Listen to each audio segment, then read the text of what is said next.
Toxic ಟ್ರೀಸರ್ ಬಳಿಕ viral video ಒಂದು ಆಗ್ತಾಯಿದೆ ಯಶ್ ಅವರದ್ದು ಡ್ಯಾನ್ಸ್ ಇದ್ದು.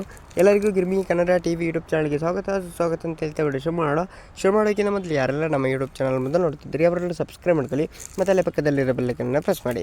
ಯಶ್ ನಟನೆಯ ಟಾಕ್ಸಿಕ್ ಸಿನಿಮಾದ ಟ್ರೀಸರ್ ನಿನ್ನೆ ಅಷ್ಟು ಬಿಡುಗಡೆಯಾಗಿದೆ. ಟ್ರೀಸರ್ ಸಖತ್ ಮಾಸ್ ಆಗಿದ್ದು ಟ್ರೀಸರ್ನಲ್ಲಿ ಸಾಕಷ್ಟು ಟ್ವಿಸ್ಟ್ಗಳನ್ನು ಸಹ ನೀಡಲಾಗಿದೆ. ಟ್ರೀಸರ್ನಲ್ಲಿ ಯಶ್ ಎರಡು ಭಿನ್ನ ಲುಕ್ಗಳು ಕಾಣಿಸಿಕೊಂಡಿದೆ.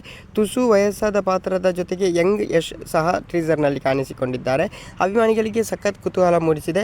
ಯಂಗ್ ಲುಕ್ನಲ್ಲಿರುವ ಯಶ್ ಕೆಲವರು ಅಮಾನುಷವಾಗಿ ಕೊಲ್ಲುವ ದೃಶ್ಯಗಳು ಜೊತೆಗೆ ಕುಡಿದು ಡ್ಯಾನ್ಸ್ ಮಾಡುವ ದೃಶ್ಯಗಳು ಟ್ರೀಸರ್ನಲ್ಲಿವೆ. ಆದರೆ ಈ ಟ್ರೀಸರ್ ಬಿಡುಗಡೆಯಾದ ಬೆನ್ನಲ್ಲೇ ಯಶ್ ಅವರು ಕಾಲೇಜ್ ದಿನಗಳ ವಿಡಿಯೋ ಒಂದು ಸಾಮಾಜಿಕ ಜಾಲತಾಣದಲ್ಲಿ ವೈರಲ್ ಆಗ್ತಿದೆ. ಯಶ್ ಅವರು ಮೈಸೂರಿನ ಮಹಾರಾಜ ಕಾಲೇಜಿನಲ್ಲಿ ವಿದ್ಯಾಭ್ಯಾಸ ಮಾಡಿದವರು. ಆಗಿನಿಂದಲೂ ಅವರು ನಾಟಕ ಡ್ಯಾನ್ಸ್ಗಳು ತಮ್ಮನ್ನು ತೊಡಗಿಕೊಂಡಿದ್ದಾರೆ. ಕಾಲೇಜು ಸಾಂಸ್ಕೃತಿಕ ಕಾರ್ಯಕ್ರಮದಲ್ಲಿ ಭಾಗವಹಿಸಿ ವೇದಿಕೆ ಮೇಲೆ ಡ್ಯಾನ್ಸ್ ಮಾಡಿ ಸಹಪಾಠಿಗಳನ್ನು ರಂಜಿಸುತ್ತಿದ್ದರು. ಇದೀಗ ಟಾಕ್ಸಿಕ್ ಟ್ರೀಸರ್ ಬಿಡುಗಡೆಯಾದ ಬಳಿಕ ಯಶ್ ಅವರ ವಿದ್ಯಾರ್ಥಿಯಾಗಿದ್ದಾಗ ಮಹಾರಾಜ ಕಾಲೇಜಿನಲ್ಲಿ ವೇದಿಕೆ ಮೇಲೆ ಡ್ಯಾನ್ಸ್ ಮಾಡಿದ ವಿಡಿಯೋ ಒಂದು ವೈರಲ್ ಆಗ್ತಾ ಇದೆ ಅಂತಲೇ ಹೇಳ್ಬೋದು. ಓಕೆ ಗೈಸ್, ಮುಂದೆ ಸಿಗೋಣ. Thank you.